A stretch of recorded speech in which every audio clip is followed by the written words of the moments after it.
Derby County didn't make enough moves in the January window, but certain moves were made, and in this video we are going to address them. There's a few players who I think left that really there's no problem with them leaving, but there's also players that came in that again there's no problem with them coming in, but the overall picture of the January transfer window is one that was a problem. Now obviously Derby County didn't do as much business as they probably intended to do, and that's obviously for a wide range of reasons, one of which did happen to be Paul Warne's play style. Now we spoke about that time and time again, and it's not something that I wish to go into again, but it's something which will hopefully be addressed in the summer with obviously the introduction of John Eustace.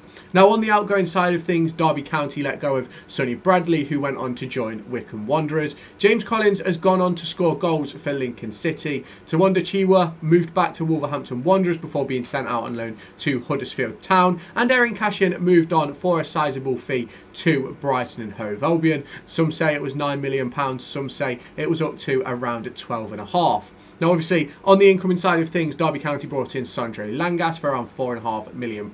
They also brought in Lars Jørgen Selverson for about £800,000 and Matt Clark, who came in for 6 months for around £250,000. We also brought in the signing of Harrison Armstrong. Now obviously there is talk about Kmar Roof and Jeff Hendrick, but we can't get into that yet because realistically, as I'm recording this video, Jeff Hendrick has not made his debut and Kmar Roof played about 10 minutes before being injured for 4 to 6 weeks.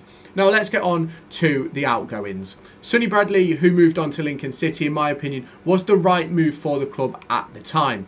With obviously Eiran Cashin not having any real interest at the start of the window and Curtis Nelson being in, realistically, they were playing well together, with also the backup of Nat Phillips and Jake Rooney returning to fitness. Derby County were in a decent position to let Sonny Bradley go. Obviously, just a few days after the loanee of Sonny Bradley, we then had news of the injury to Curtis Nelson and the news of a bid for Eiran Cashin. Nat Phillips also then picked up an injury, which caused Derby County to be a little bit short in that centre-back position. Do I think Derby County made the wrong move in letting Sonny Bradley go? In my opinion, no. I'd much rather have the backline that we've got now than have Sonny Bradley in it instead of a Matt Clark or instead of a Sondre Langas.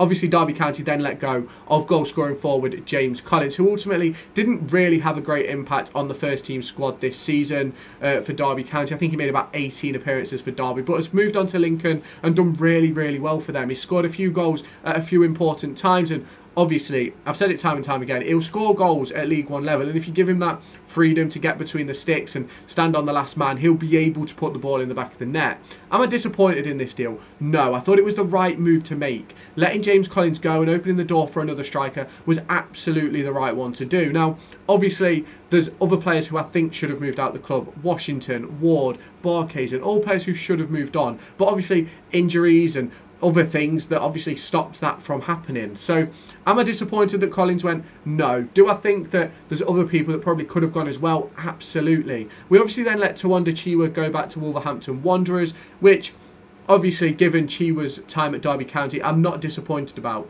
Never really broke into the side, whether it be on the bench or even in the first team. Made a couple of appearances and had probably one really good game, which was against West Bromwich Albion, but then never really stood up to be counted again. Obviously, he was sort of buoyed by a thigh injury and obviously then a concussion, which he suffered on international duty. And that's something which was disappointing for him, because I do believe if he was still here, I think he'd be really important in a John Eustace side. Now on to the final outgoing of the bunch, and that's Eiran Cashin. Now, at the start of the transfer window, if you told me we would come out of the window without Eiran Cashin, I wouldn't have been surprised. But there was no talk, there was no links, there was nothing until around mid-January when the first reported bid came in for Eiran Cashin. And realistically, in my opinion, I think we got a lot more for him than I probably anticipated. Obviously, as a fan, you always want upper echelons. And obviously, you will have seen videos talking about how I said that I wanted 15 to 20 million for him, which realistically was always the case. With a player on a 3-year contract and arguably a really good contract as well, you expect to get a decent ton of change. Obviously, Brighton had wanted Cashin for the last 2 or 3 years. Obviously, I think it was last January in League One, where they last summer in League One, sorry, where they put him a £4.5 million bid and loan back in on deadline day, and the deal never got completed. So realistically, we doubled our money, and there's a little bit extra that could come in with add-ons. Now, Looking at that deal at the time, brilliant deal for Derby County, and I still believe it was a good deal for Derby County. Now, looking at it from an Eiran Cashin perspective, as of recording this video, he has not yet made his debut for Brighton, which is obviously disappointing for him. And if Derby County had got the loan back, it would have been absolutely unreal for Derby County moving forward. Now, obviously, when we now move on into the incomings, a lot of these, well, realistically, one of these couldn't have happened if it wasn't for the sale of Eiran Cashin. Sondre Langas, since coming in, has been really, really good. £4.5 million was a big outlay. And the problem that we have now is, as of speaking today, John Eustace said last night that he does potentially need surgery. Now, the problem that I have with that is that's going to be 2 players that we've bought in from Norway, both that have required surgery. Now, there is suggestions that Langas could make it till the end of the season, have his surgery during the off-season to be ready for the upcoming start of whether it be League One or the Championship that we're in. So it might be okay, but it's one of those which we're going to have to wait and see. Now, you lot will probably know when you're watching this video, because I'm recording this in advance. I'm recording this the day after the Coventry City game due to a holiday I'm going on. But I don't disagree with the signing of Langas. You replace Eiran Cashin with a player who's a similar age for half the value, and a player who, in my opinion, has been really, really good every time he stepped on the pitch. We then need to talk about Lars-Jørgen Salverson. Scored on, I think it was his first start for the club against Cardiff City, and it was a good goal. And Salverson has had good moments. He's shown signs of being a good player for Derby County, but ultimately, he's not fit. And that's the problem that we have right now. He's not fit until the end of the season, which puts Derby County in a bit of a tricky position. With only having Jerry Yates as a natural number 9, what are Derby County going to do about that? Obviously, they bought in Kemar Roof, but obviously Kemar Roof's now got injured as well. Is Salverson going to be a good signing in the long run?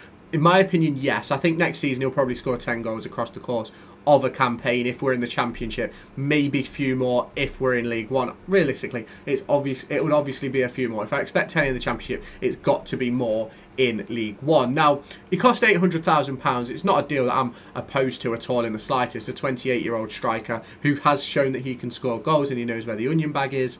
But it's going to be interesting to see if, when we're in the Championship next season, how important he is for Derby County. And is he even going to be the main number 9 next season? Obviously, with him signing under Paul Warne, the aim was for him to be that main target man number 9. But obviously, John Eustace, has a different way of playing. And will that include a target 9 like Lars-Jørgen Salverson? We'll have to wait and see. Now, in my opinion, one of the best signings of the bunch was Matt Clark. £250,000 for a 6-month deal. If we stay up, in my opinion, there's going to be a clause that he extends. There's going to be something for him to extend. And I think he's been brilliant since coming back to Derby County. He's one of those players who, you know what you're going to get from him. He's a Championship stalwart, knows exactly what to do at exactly whatever time he needs to do it. Really, really good at reading the game. Yes, he makes some little tiny errors, but if he didn't make errors, he'd be playing for Man City, he'd be playing for Barcelona, he'd be playing in the Champions League. Now, I was really impressed with this deal when it came off, and obviously, realistically, it's a cash-in replacement, and one that had to happen after Curtis Nelson's injury, and obviously losing Sonny Bradley as well, with Nat Phillips obviously getting injured as well.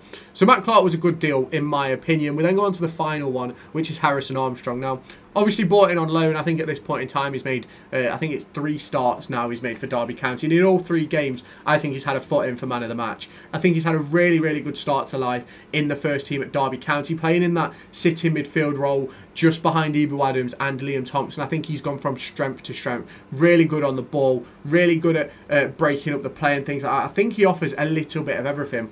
And in my opinion, he's very similar to that of David Ozo, but a little bit skinnier in build. Now, it's going to be very interesting to see how Harrison Armstrong gets on for the rest of the season. Obviously, Plymouth Argyle game at this upcoming weekend, which you'll probably already know the score for when you watch this video. But if he has another good performance, then it's just going to keep going and going and going, and confidence is going to continue building. Now, for me, overall for the transfer window, I have to give Derby a C. I think we replaced what we lost, but didn't bring in enough. It's not quite a failure, because I do think there was enough in the building, and I've always said that there was enough in the building. The problem was the depth that we had.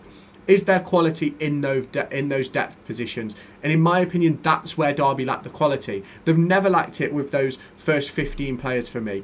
But in those sort of second 10, arguably, where the likes of Washington fit in, the likes of Jake Rooney and things like that, The quality just isn't there, or the quality is unknown. And that's where Derby County see their problem. And obviously with the injuries that they've faced over the course of recent weeks, that depth has got even shorter. And the quality within that depth is obviously even shorter, which has led to youth players getting onto the bench, which in my opinion isn't a problem, and it would be nice to see some of them get opportunities to play moving forward. Now, obviously, let me know your thoughts on the signings down in the comments. Obviously, I've not mentioned Jeff Hendrick or Kemar Roof because, obviously, as of recording this video, Jeff Hendrick hasn't made his debut, but was in the squad on Tuesday night, and Kemar Roof is out injured for 4 to 6 weeks, and I think he's played about 20 minutes of football, if that. So it's not really worth talking about. So let me know your thoughts on the transfer window down in the comments. If you have not done so already, hit that subscribe button, hit that like button, turn on the notification bell, and I'll catch you in my next video.